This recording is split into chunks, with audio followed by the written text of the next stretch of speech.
Everyday বনাম everyday. দেখতে পাচ্ছেন দুটোই সেম।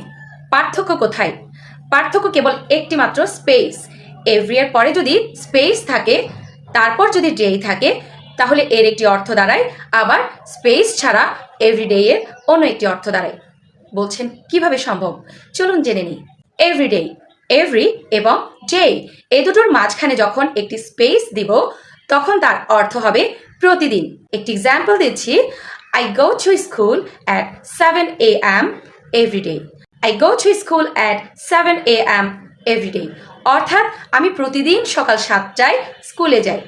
আবার এভরিডে, যেখানে কোনো স্পেস থাকবে না, এভরি এবং ডে একসাথে হবে, তার অর্থ হবে দৈনন্দিন। এক্সাম্পল দিচ্ছি, the internet has become a part of everyday life. অর্থাৎ ইন্টারনেট আমাদের দৈনন্দিন জীবনের একটি অংশ হয়ে গেছে।